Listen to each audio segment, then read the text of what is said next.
yang keempat, ayat 35 sampai ayat yang ke-41. Kita baca sama-sama ya nak. Perikopnya, angin ribut diredakan.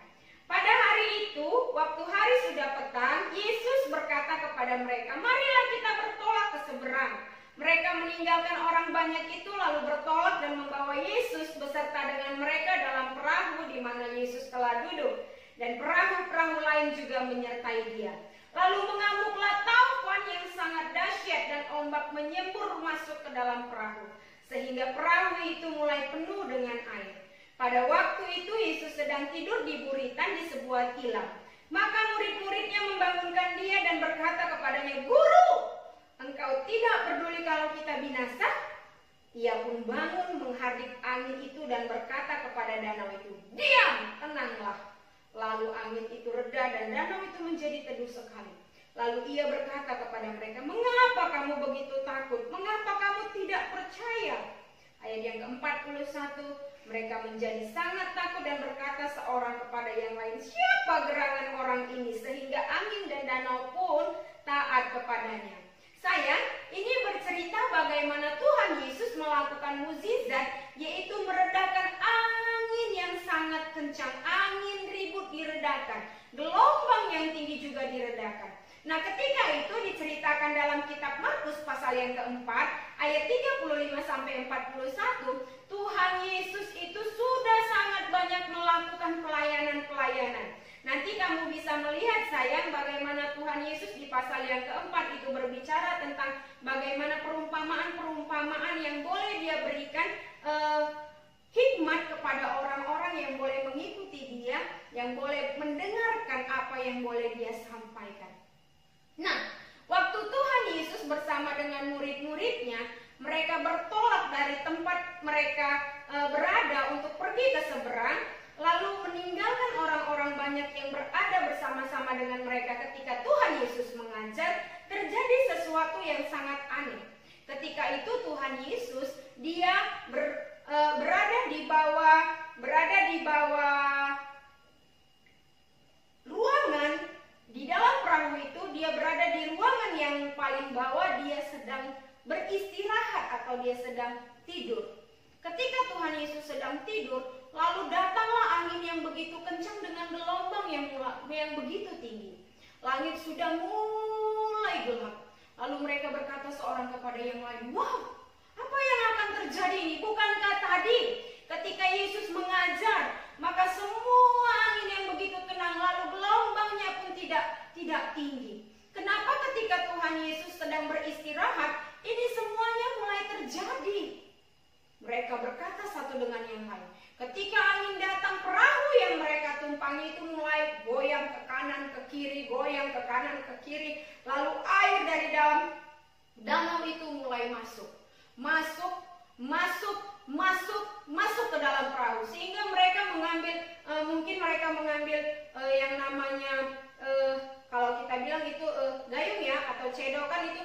Mereka mulai mengambil air, melemparkannya ke danau, mengambil air, melemparkannya lagi ke danau, mengambil air, melemparkannya lagi ke danau. Tapi apa yang terjadi? Taufannya tidak semakin reda, malah taufannya semakin dahsyat dan ombak menyembur masuk ke dalam perahu, sehingga perahu itu menjadi mulai penuh dengan air.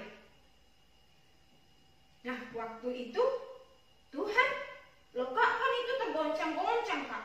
Kenapa Tuhan Yesus bisa tetap tidur kak? Kenapa Tuhan Yesus nggak bangun kak? Kan kapalnya mulai oleng ke kanan ke kiri, oleng ke kanan ke kiri. Nah, ada sesuatu yang dahsyat dan luar biasa yang Tuhan Yesus mau lihat dari murid-muridnya.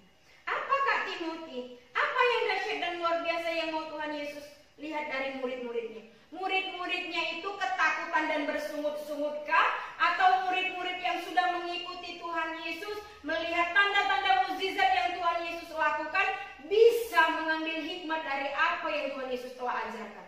Apakah mereka memiliki iman? Apakah mereka terbawa di dalam ketakutan? Apakah mereka cemas? Atau apakah mereka dapat berdoa dengan tenang? Kamu lihat sayang, pada waktu di ayat yang ke-38, pada waktu itu Yesus sedang tidur di buritan di sebuah tilam, maka murid-muridnya membangunkan dia dan berkata, murid-muridnya mulai membangunkan Tuhan Yesus. Mereka berkata, "Tuhan, Guru,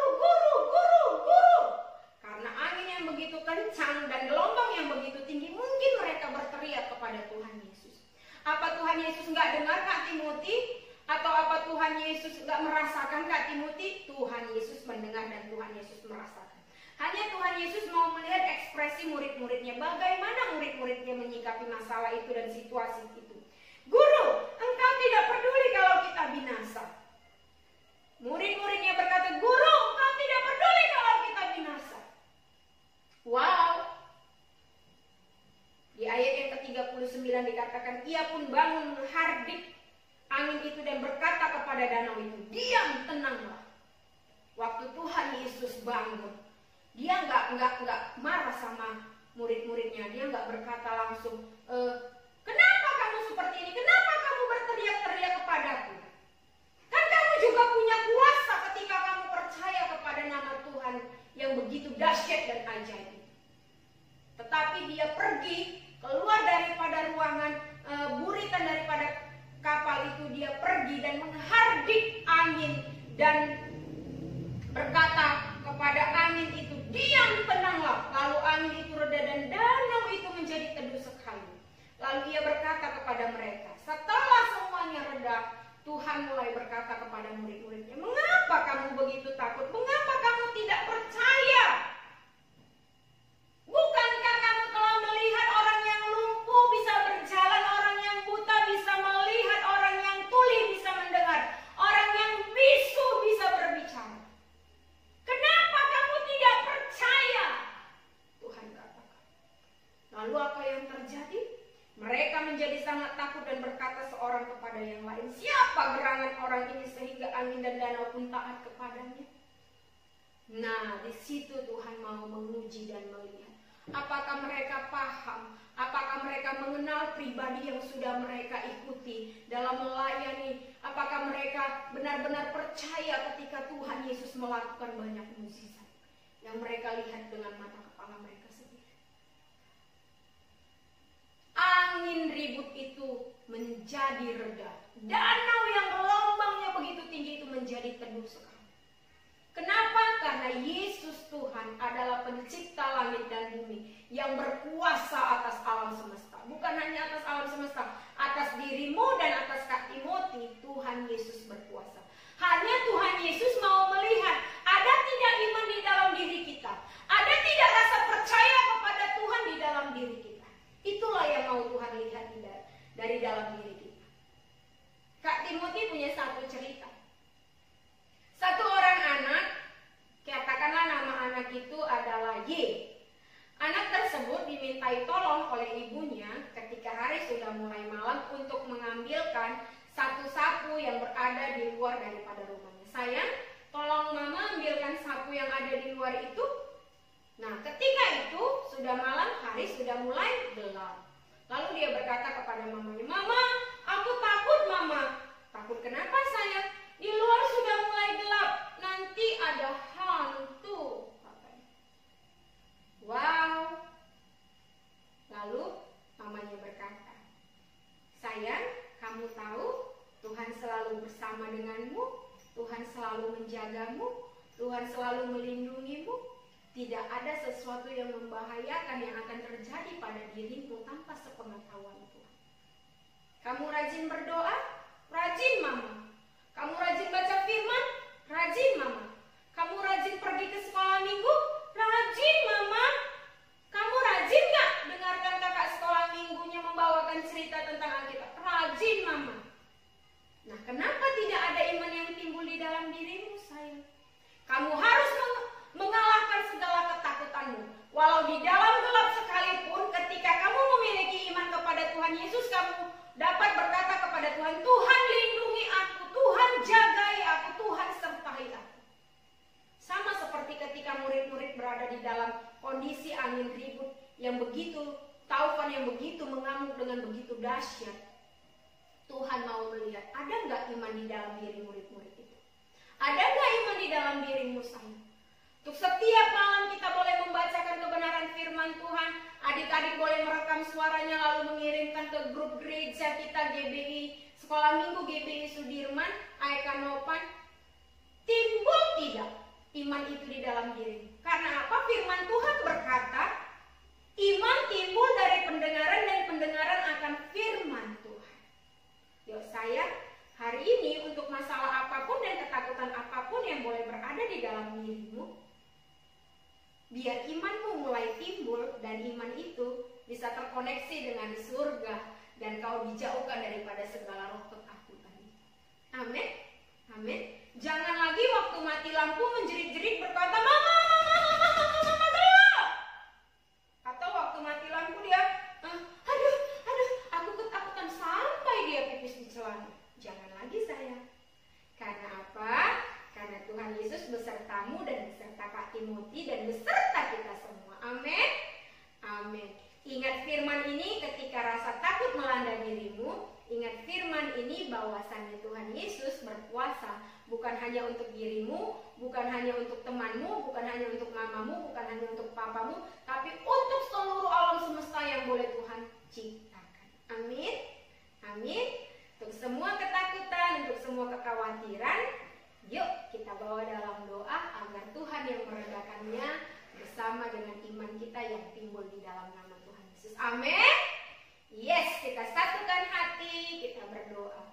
Tuhan, kami bersyukur untuk firman-Mu Bapa yang baik. Biarlah firman-Mu tertanam di dalam hidup kami. Kami tidak mau takut lagi Tuhan.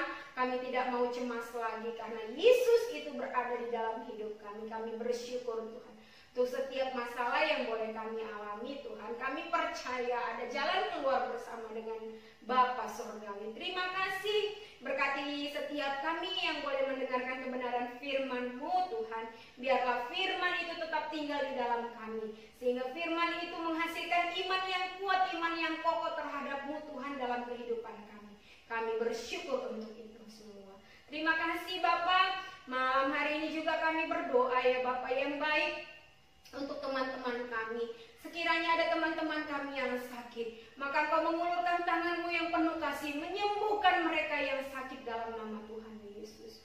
Biarlah Kau Allah yang akan memulihkan dalam nama Tuhan Yesus. Bahkan juga kami berdoa Tuhan untuk orang tua kami Bapa, kiranya Kau memberkati mereka dengan kesehatan dan kekuatan.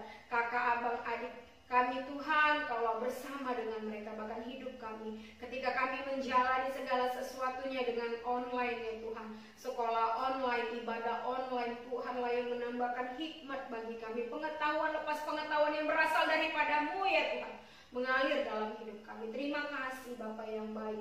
Berkati bangsa dan negara kami Indonesia. Berkati Tuhan Yesus kabupaten kami Labuan Batu Utara. Tuhan Yesus yang akan memulihkan. Tuhan Yesus yang akan memberkati dengan kuasa kasih-Mu.